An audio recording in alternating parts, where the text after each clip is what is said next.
Hello kids, my name is Hemant Kumar and I welcome you to Mars Academy. I hope आप एकदम safe और healthy होंगे और कुछ नया सीखने के लिए एकदम तैयार। और आज हम कुछ नया ही सीखने वाले हैं। ये जो टॉपिक है ये बहुत ही इंपॉर्टेंट है और हम इसको हर जगह ऑब्जर्व करते हैं, लेकिन हम इसके बारे में ज़्यादा जानते नहीं हैं। कैसे नहीं जानते? हम इनसे फेमिलियर तो होते हैं, लेकिन scientific term, manually term, textual term जो होती है, एकेडमिक टर्म्स जो होती है, उनमें हम इनको डिफाइन नहीं कर सकते, हम इनको समझा नहीं सकते। किन को नहीं समझा सकते? फिजिकल चेंजेस और केमिकल चेंजेस। तो फिजिकल चेंजेस और केमिकल चेंजेस क्या होते हैं हमें नहीं पता। हमारी जो इनसे रिलेटेड जो नॉलेज है बिल्कुल नेसेंट है, बिल्कुल न्यू है, बिल्कुल अनफेमिलियर है। तो क्लास 7 और साइंस का चैप्टर 6 है आपका फिजिकल एंड केमिकल चेंजेस। तो आज हमें ये अपना टॉपिक कवर करना है कि भैया फिजिकल चेंजेस और केमिकल चेंजेस आखिर होता क्या है। तो सबसे पहले मैं यहाँ पे कुछ एक्टिविटीज़ जो आपकी किताब में भी हैं उनको मैं यहाँ पे लिखता हूँ और उन एक्टिविटीज़ को समझ के हम कोशिश करते हैं ये समझने की कि फिजिकल चेंजेस और केमिकल चेंजेस होता क्या है। सबसे पहले हम बात करेंगे फिजिकल चेंजेस। फिजिकल चेंजेस क्या होता है अभी हमें नहीं पता। तो यहाँ पे जो 2-4 एक्टिविटीज़ आपकी दे रखी हैं उनको मैं पहले बोर्ड पर लिख देता हूँ। तो ये हैं आपकी एक्टिविटीज़ जो आपकी बुक में दे रखी हैं। एक्टिविटी 6.2, एक्टिविटी 6.3, एक्टिविटी 6.4, एक्टिविटी 6.5 जो ये कोशिश करती है हमें समझाने की क्या फिजिकल चेंजेस की। तो कौन कौन से फिजिकल चेंजेस आ रहे हैं और उनकी प्रॉपर्टीज़ क्या है वो हमें ये एक्टिविटी समझाएंगी। तो चौक पाउडर वाली जो एक्टिविटी है उसमें आपको क्या करना है, जो आपके जो बोर्ड होता है, जो आपका स्कूल का बोर्ड होता है, उसके नीचे जो चौक पाउडर थोड़ा सा गिर जाता है उसको आपको इकट्ठा करना है, एक गिलास में डालना है, उसमें थोड़ा सा पानी मिलाना है और उसको सुखा देना है और आपको वापस से चौक मिल जाएगी। लेकिन उससे क्या होगा कि जो चौक पाउडर पहले बहुत सारा था, इतना सारा चौक पाउडर था, उसको आपने एक छोटी सी फॉर्म में ढाल दिया। तो यहाँ पे जो चेंज आया, हमें क्या स्टडी करना है, हमें चेंज स्टडी करना है। तो यहाँ पे जो चेंज आया वो आया है साइज का। साइज का चेंज हमने इस एक्टिविटी में ऑब्जर्व किया है। दूसरी एक्टिविटी हमारी एक्टिविटी 6.3 मेल्टिंग ऑफ आइस। इसमें क्या करना है, आपको एक बर्फ़ का टुकड़ा लेना है और उसको सन की रोशनी में, या फिर आप अगर गर्मी का मौसम है तो आप उसको कहीं पे भी रख सकते हैं। तो आपको पता है कि वो धीरे धीरे मेल्ट होने लगता है। तो ये क्या हो रहा है, आइस धीरे धीरे खत्म हो जाएगी। खत्म हो जाएगी तो कहाँ पे जाएगी, यहाँ पे हमारे पास उस सरफेस पे थोड़ा सा पानी आ जाएगा। तो ये सॉलिड फॉर्म से लिक्विड में कन्वर्ट हो गया है। यही हुआ है ना। यहाँ पे आइस का क्या हुआ, आइस गायब नहीं हुआ, आइस कहीं पे कहीं और डिस्प्लेस नहीं हुआ, आइस वहीं पे है, लेकिन वो किसी और फॉर्म में बदल गया है। तो यहाँ पे जो इसका चेंज आया है वो आया है फॉर्म में। तीसरी एक्टिविटी हमारी वेपर इनटू लिक्विड। आपको क्या करना है, एक फ्लेम के ऊपर पहले आपको पानी गर्म करना है और उसके ऊपर आपको एक फ्राइंग पैन रखना है उल्टा, इन्वर्टेड। उल्टा जब फ्राइंग पैन आप रखते हैं तो जब पानी को आप गर्म करेंगे तो जो लिक्विड फॉर्म में जो वाटर होगा वो हो जाएगा कन्वर्ट गैसियस फॉर्म में, और गैसियस फॉर्म में जब वो पैन के ऊपर टकराएगा वाटर तो वापस से वो लिक्विड फॉर्म में कन्वर्ट हो जाएगा। तो यहाँ पे भी जो चेंज आ रहा है वो हो रहा है फॉर्म का। चौथी एक्टिविटी आपकी ब्लेड हीटिंग, कि आपको कोई ब्लेड का टुकड़ा लेना है, किसी भी लोहे का टुकड़ा लीजिए आप और उसको हीट करिए। कोई भी टुकड़ा ले लिए आप और उसको किसी फायर के सोर्स पे हीट करिए। तो आपको यहाँ पे ये देखना है कि जो इसके जो कलर है, कलर में कोई चेंज आ रहा है या फिर नहीं आ रहा है। तो आपको पता चलेगा जो उसका कलर है वो ब्राइट रेड हो जाता है। तो यहाँ पे जो चेंज आया है वो किस चीज़ का चेंज आया, वो कलर का। तो इन सारी एक्टिविटीज़ में हमने जो एलिमेंट्स लिए थे, हमने जो मटेरियल लिए थे, उन्होंने कुछ ना कुछ चेंज को डेपिक्ट किया है, रिप्रेजेंट किया है। कौन कौन से चेंज को? एक चेंज ये है कि साइज में उसका चेंज हो गया, दूसरा फॉर्म में चेंज हो गया, तीसरा भी फॉर्म में चेंज हुआ और चौथा चेंज हुआ कलर में। तो ये चेंजेस किस किस चीज़ों में हुए हैं? साइज में हुए हैं, फॉर्म में हुए हैं, और कलर में हुए हैं। तो अगर कोई चेंज होता है इन चीज़ों में, इस प्रॉपर्टीज़ में, कि कोई चेंज होता है अगर साइज में, कलर में, लेंथ में, फॉर्म में और स्टेट ऑफ अ सब्सटेंस में। स्टेट ऑफ अ सब्सटेंस मतलब सॉलिड, लिक्विड और गैस। सॉलिड, लिक्विड और गैसेज जो उसकी स्टेट होती है किसी सब्सटेंस की, अगर उसमें कोई चेंज हो जाता है, अगर इन किसी में से भी किसी भी प्रॉपर्टी में कोई चेंज हो जाता है तो हम उसे कहते हैं फिजिकल चेंज। क्योंकि ये सारी प्रॉपर्टीज कौन सी हैं? Physical property. If a change is happening in a physical property of a substance then the change is called physical change. तो ये होती है उसकी प्रॉपर डेफिनेशन, फिजिकल चेंज। और जो ये प्रॉपर्टीज होती है ये हमें अक्सर दिखती हैं, हम इन्हें ऑब्जर्व भी करते हैं, लेकिन इसकी जो प्रॉपर डेफिनेशन ये होती है कि if a change is occurring in a physical property of a substance then the change would be called as physical changes। तो physical changes हो गया हमारा कंप्लीट। आप physical changes को हर जगह ऑब्जर्व करते हैं। दूध उबलता है आपका, आप रबर बैंड को खींचते हैं तो जो उसकी थिकनेस होती है, जब आप एक रबर बैंड को खींचते हैं तो उसकी थिकनेस कम हो जाती है लेकिन उसकी लंबाई बढ़ जाती है। तो ये कौन सा चेंज है, ये भी लेंथ और साइज का चेंज है आपका। तो ये भी कौन सा चेंज है, ये फिजिकल चेंज है। तो फिजिकल चेंज में बेसिकली क्या होता है, फिजिकल प्रॉपर्टीज में चेंज आता है। तो अब बारी आती है केमिकल चेंज की। फिजिकल चेंज को हमने अच्छी तरह समझ लिया। फिजिकल चेंज में हमने क्या सीखा था कि अगर फिजिकल प्रॉपर्टी में कोई चेंज आता है तो वो होता है फिजिकल चेंज। अगर ऐसे ही होगा इसकी केमिकल चेंज का भी फंडा, कि अगर केमिकल प्रॉपर्टी में कोई चेंज आता है, फिजिकल प्रॉपर्टी वो होती है जो उसकी फिजिक्स पे डिपेंड करती है, जो हम ऑब्जर्व कर सकते हैं। केमिकल प्रॉपर्टी वो होती है जो एटम्स और मॉलिक्यूल्स में लाई करती हैं। एटम्स और मॉलिक्यूल की अभी आपको ज़्यादा जानकारी नहीं है, लेकिन हायर क्लासेस में आप उनको पढ़ लेंगे। लेकिन केमिकल चेंजेस को जो फिलहाल हमें इस लेवल पे पढ़ना है वो हम इन एक्टिविटीज़ के द्वारा पढ़ेंगे। तो ये जो एक्टिविटीज़ हैं, जैसे रस्टिंग ऑफ आयरन,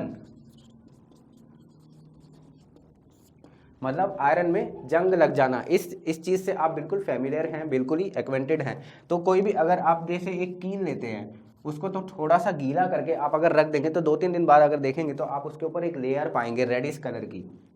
तो वो जो लेयर होती है वो क्या होती है, क्या वो आयरन होता है या फिर वो और कुछ होता है? तो वो आयरन नहीं होता, वो और किसी सब्सटेंस का कुछ मिक्सचर होता है, कुछ मटेरियल होता है। वो एक्चुअली आयरन के जो Fe2O3 जो होता है ना आयंस, उसकी वो फॉर्म होती है एक। तो इसमें मतलब कि वो आयरन नहीं होता, वो कुछ और मटेरियल होता है वो, जो उसके ऊपर डिपॉजिट हो जाता है और लोहे को एक नया कलर दे देता है, एक नई स्मेल दे देता है, और हो सकता है कि उसकी एसिडिक और बेसिक कंडीशन को भी थोड़ा चेंज कर देता होगा।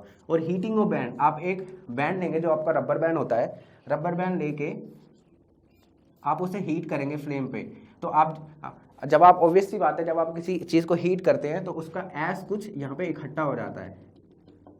तो जो यहाँ पे जब आपने हीट किया किसी भी बैंड को, किसी भी चीज़ को आप हीट करते हैं तो उसका ऐश यहाँ पे इकट्ठा हो जाता है। तो मैं आपसे ये पूछना चाहता हूँ कि जो ऐश होता है, ये जो बचता है हमारा हीट करने के बाद, क्या ये और ये दोनों सेम है? तो ये दोनों सेम नहीं होते, इनकी बहुत सारी प्रॉपर्टीज चेंज हो जाती हैं। जैसे अब ये यहाँ पे अगर मैंने कोई मैग्नीशियम का बैंड को हीट किया है तो यहाँ पे मुझे मैग्नीशियम ऑक्साइड मिल जाता है। अगर मैं इस एस का एक्वस सॉल्यूशन, मतलब इसको पानी में डाल के मैं मिक्स कर दूं तो ये हो जाता है बेसिक।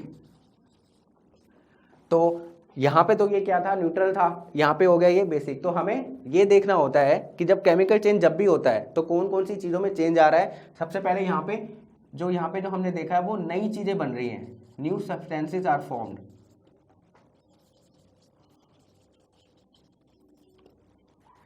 जब रस्टिंग ऑफ आयरन में क्या हुआ था, एक नई परत बन गई थी। जो पहले परत वहाँ पे नहीं थी, वो आयरन नहीं है, वो ऑक्सीजन नहीं है, वो वाटर नहीं है, वो कुछ और नया ही है।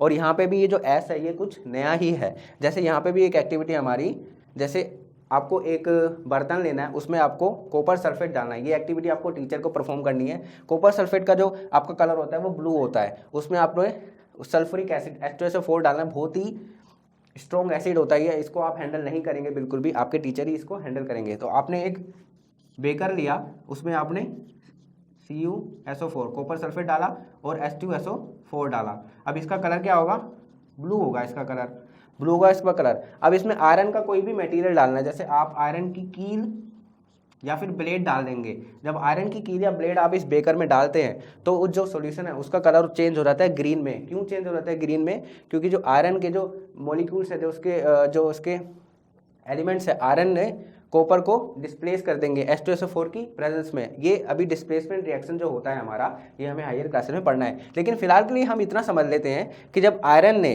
कॉपर सल्फेट को डिस्प्लेस कर दिया, उसे धक्का मार के खुद FeSO4 बन गया। क्या पहले यहाँ पे था कॉपर सल्फेट, अब यहाँ पे हो गया FeSO4। तो यहाँ पे उसको धक्का मार के उसने नया सब्सटेंस बना दिया एक ना, और उसका कलर भी चेंज है और उसकी केमिकल प्रॉपर्टीज और फिजिकल प्रॉपर्टीज भी उसकी चेंज होंगी। कॉपर सल्फेट की अलग होगी और आयरन सल्फेट की अलग प्रॉपर्टीज होंगी। तो यहाँ पे भी क्या हुआ, एक नया सब्सटेंस बन गया। तो ये फिजिकल चेंज तो नहीं है। फिजिकल चेंज में नया सब्सटेंस नहीं बनता, क्योंकि मैंने आपको बताया था जब कोई आइस मेल्ट होती है तो वो पानी ही रहता है, वो शरबत नहीं बन जाता। वैसे ही जब रबर बैंड को खींचते तो वो रबर बैंड ही बन जाता, रस्सी नहीं बन जाता, वो वापस से आ जाएगा।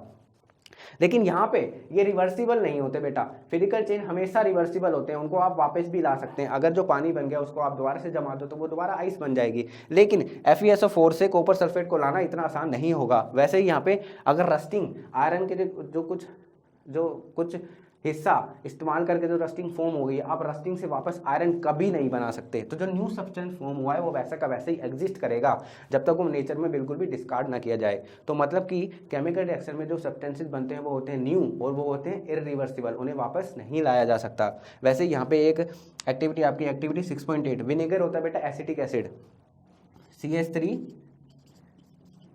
COOH। मैं यहाँ पे कोई भी रिएक्शन को बैलेंस नहीं कर रहा हूँ, तभी मैंने यहाँ पे लिख दिया अनबैलेंस, क्योंकि बैलेंसिंग अभी आपको सीखना है हायर क्लासेस में। तो विनेगर आपने एक बेकर में लिया, सिरका, सिरका बोलते हैं इसे जो चौमिन में डालते हैं ना, वैसी एसिडिक एसिड के बारे में मैंने आपको ऑलरेडी पढ़ाया है। एसिड, अगर मैं बोलूं कि विनेगर एसिड है तो इसका टेस्ट कैसे होगा, तो आप फटाफट से बता देंगे कि एसिड का टेस्ट क्या होता है। एसिड का टेस्ट होता है खट्टा। और यहाँ पे है मैग्नीशियम हाइड्रोक्साइड, तो मैग्नीशियम हाइड्रोक्साइड है एक बेस, तो इसका टेस्ट क्या होगा, इसका टेस्ट होगा क्या, कड़वा, क्योंकि बेसिक की प्रॉपर्टी होती है कि वो होता है कड़वा, और एसिड की एक प्रॉपर्टी होती है वो होता है खट्टा। ठीक है, तो इसमें हमने डाला सोडियम हाइड्रोकार्बोनेट, मतलब कि बेकिंग सोडा, इसमें हमने थोड़ा बेकिंग सोडा डाला। जब विनेगर और बेकिंग सोडा का जो रिएक्शन हुआ, जब इन्होंने मिलके एक दूसरे को धक्का मारा, कुछ अपने इफेक्ट दिए उस सॉल्यूशन में, तो क्या हो गया, वहाँ से इन्होंने CO2 को प्रोड्यूस किया, मतलब कि कार्बन डाइऑक्साइड उन्होंने प्रोड्यूस की। अब जो ये CO2 है, हमने इसको निकाल के एक पाइप के द्वारा एक अपरेटस हमने तैयार किया था। इस CO2 को हम पास करेंगे लाइम वाटर में, कैल्शियम हाइड्रोक्साइड में, तो क्या होता है, लाइम वाटर टर्न्स मिल्की, मतलब कि CO2 के इफेक्ट से जो लाइम वाटर था वो दूधिया दिखने लगा, मतलब दूध जैसा दिखने लगा। तो इससे हमें क्या पता चला कि विनेगर और बेकिंग सोडा ने सबसे पहले नया सब्सटेंस क्या बनाया, उसने बनाया नया एलिमेंट क्या बनाया, उसने बनाया भैया CO2, कार्बन डाइऑक्साइड गैस उसने बना दी। और कार्बन डाइऑक्साइड ने लाइम वाटर का क्या किया, लाइम वाटर को उसने कर दिया मिल्की। ये सारे ही रिएक्शंस इरिवर्सिबल हैं। आप यहाँ से CO2 को उठा के वापस इसमें घुसा दोगे तो आप विनेगर और बेकिंग सोडा को अलग नहीं कर सकते, ये इम्पॉसिबल है। वैसे ही आप FeSO4 को अगर आप सोचे कि H2SO4 में मैं डाल देता हूँ और कॉपर सल्फेट को वापस ले लेता हूँ, और जो ये कॉपर यहाँ पे जो कील के ऊपर इकट्ठा हो गया था ब्राउनिश कलर में, उसको मैं एक्सट्रैक्ट कर लूँगा दोबारा से, तो ये नहीं हो सकता। Chemical reactions are always irreversible, physical reactions are always reversible, sometimes they may be irreversible, but I am not able to recall any example for that. तो उसको हम बाद में देख लेंगे। अगर आपके पास कोई ऐसा एग्जाम्पल है, अगर आप मुझे बता सकते हैं कि केमिकल चेंज कोई हो रहा है और जो वो रिएक्शन है वो हो रहा है रिवर्सिबल, मतलब वो वापस आ सकता है, और फिजिकल चेंज ऐसा हो रहा है जो कि है वो इरिवर्सिबल, जो वापस नहीं आ सकता, तो आप कमेंट सेक्शन में बता दें। मैं भी जानना चाहता हूँ कि ऐसा कोई रिएक्शन होता है कि नहीं होता है। एक बहुत ही फेमिलियर सा एक और इसका एग्जाम्पल होता है कर्ड। जब दूध में आप थोड़ा सा दही डाल के, मतलब उसका वो वैसे तो उसको ओनुकुलम बोलते हैं हम, लेकिन अब दूध में थोड़ा सा उसको गर्म करके उसमें थोड़ा सा दही डाल दें तो एक रिएक्शन होता है, उसमें जो बैक्टीरिया होते हैं लैक्टोबैसिलस, वो दूध को खा करके उसको कर्ड में कन्वर्ट कर देते हैं। तो आप क्या दही से दोबारा से दूध बना सकते हैं? तो आप दही से दूध दोबारा नहीं बना सकते। तो मतलब कि ये कौन सा रिएक्शन है, ये फिजिकल रिएक्शन है। कैसे? फिजिकल रिएक्शन तो रिवर्सिबल होते हैं और ये इरिवर्सिबल है। तो आप दही से दूध दोबारा वापस नहीं बना पा रहे हैं और आपको एक नई चीज मिल गई है। दूध था पहले, अब आपको क्या मिल गया है? अब आपको दही मिल गई है। तो जब भी नया सब्सटेंस मिलता है, whenever new substances are formed and when they are completely irreversible, then the changes are happening would be called as chemical changes. तो whenever the new substances are formed in any reaction, the changes would be called chemical changes. तो ये हो गया हमारा physical changes और chemical changes वाला जो chapter है, ये हमने आज कर लिया कंप्लीट। इसमें जो आगे के जो हमारे जो कुछ टॉपिक है उसमें हमारा रस्टिंग ऑफ आयरन हमें अच्छे से पढ़ना है। रस्टिंग ऑफ आयरन मतलब आयरन में जंग लगना, क्योंकि आयरन में जब जंग लग जाती है तो हमारी सरकार का और बाकी प्राइवेट प्रॉपर्टी का भी बहुत सारा पैसा लगता है रस्टिंग को बचाने के लिए। क्योंकि जब आयरन में रस्टिंग हो जाती है तो मैंने बताया आपको ये है केमिकल रिएक्शन। केमिकल रिएक्शन क्या होते हैं? इरिवर्सिबल। भैया ये वापस तो आ नहीं सकते, तो हमारा आयरन हो गया खराब, अब वो हो गया यूजलेस, अब आप उसको यूज़ नहीं कर सकते। आयरन की प्रॉपर्टी होती है वो स्ट्रॉन्ग होता है, अब वो हो जाएगा वीक, अब उसमें लग गई जंग, अब वो साइन भी नहीं करेगा, वो दिखेगा डल। तो मतलब कि बहुत सारे पैसे और हमें एफर्ट्स लगाने पड़ते हैं रस्टिंग को बचाने के लिए। वैसे ये एक मेथड होता है गैल्वेनाइजेशन।